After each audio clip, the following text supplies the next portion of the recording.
सोनू और उसका परिवार उसकी मम्मी पापा और छोटी बहन रिया नए शहर देवनगर में शिफ्ट हुए थे।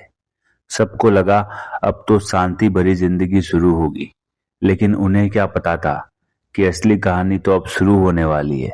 रोज सोनू स्कूल जाता, पढ़ाई करता, नए दोस्त बनाता, लेकिन जब सोनू शाम को घर के बाहर खेलने निकलता तो उसे सभी पड़ोसी थोड़े अजीब लगते थे।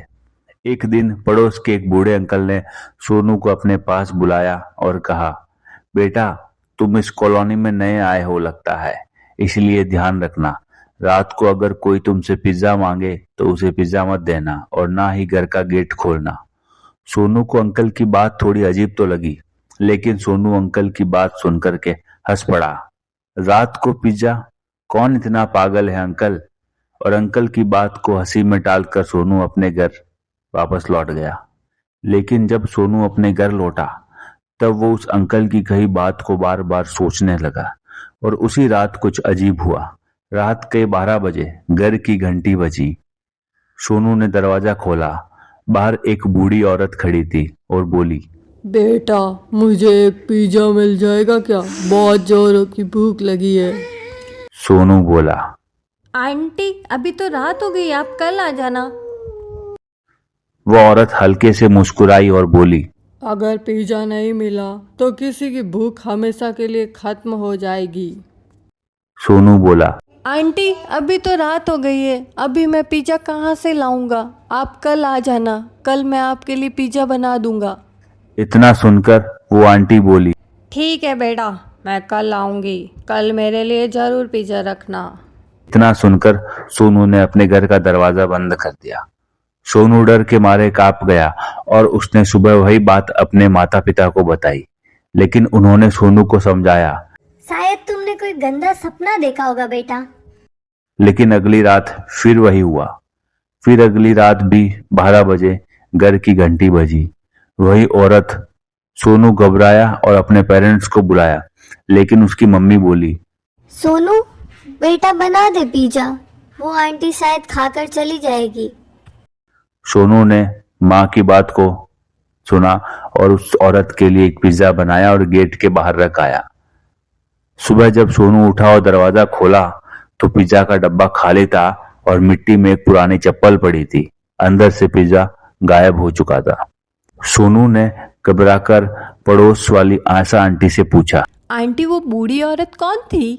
आंटी बोली, अरे बेटा, 10 साल पहले उस औरत के यहाँ पर एक पिज्जा की दुकान थी, लेकिन एक दिन उसकी दुकान में आग लग गई और वो उस आग में झुलस कर मर गई। तब से लोग कहते हैं कि उस पिज्जा वाली का भूत हर रात पिज्जा मांगने आता है। सोनू को लगा शायद आंटी उसके साथ मजाक कर रही है। सोनू अपने घर गया और आंटी की बात उसने अपने पापा को बताई। पापा बोले, बेटा, भूत वूत कुछ नहीं होता, उस आंटी को भूख लगी होगी, इसलिए वो औरत तुमसे रात में पिज्जा मांगने आई होगी। चिंता मत करो, भूत भूत कुछ नहीं होता। लेकिन अगली रात वो हुआ जिसे देखकर सोनू के साथ उसके पापा और उसकी माँ भी डर गए।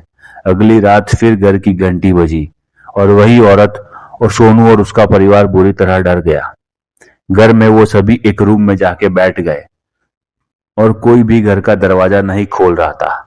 तभी अचानक से घर के सारे बर्तन गिरने लगे, हल्की हल्की लाइट्स ब्लो करने लगी। सोनू बहुत बुरी तरह डर चुका था। सोनू के पापा ने एक छोटी खिड़की से देखा, वो औरत गुस्से में थी और दरवाजा ना खोलने की वजह से वो औरत अपनी असली रूप में आ चुकी थी। सोनू के पापा भी उसे देखकर घबरा गए और सभी पड़ोसी ये मंजर देख रहे थे, लेकिन किसी ने भी बाहर आने की हिम्मत नहीं करी। अगले ही दिन सुबह उन्होंने घर छोड़ने का फैसला लिया और नानी के गांव चले गए। कुछ दिनों तक सब कुछ ठीक चल रहा था, लेकिन एक रात फिर वही हुआ।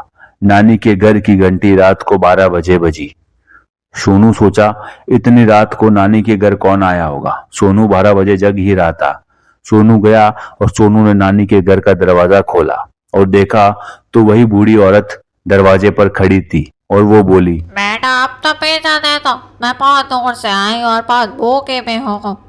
सोनू घबरा गया और सोनू जोर से चिल्लाने लगा और दरवाजा बंद कर दिया।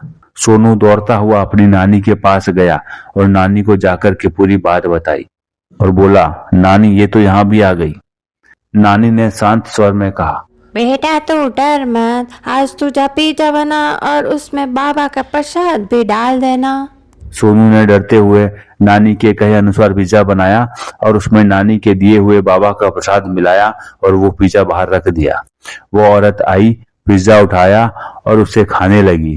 पिज्जा खाते ही वो अचानक से वही जलने लगी और बोली, अब मेरा मन भर गया, तुमने मुझे मुक्ति दे दी। वो मुस्कुराई और धीरे धीरे एक हल्के हल्के से धुएं में गायब हो गई। हवा में एक मीठी सी खुशबू फैल गई। सुबह जब सोनू उठा तो गेट के पास एक छोटी सी चिट्ठी रखी थी जिसमें लिखा था, हिम्मत और अच्छाई से भूत भी हार जाते हैं, इसलिए बेटा हमेशा हर परिस्थिति में हिम्मत रखना।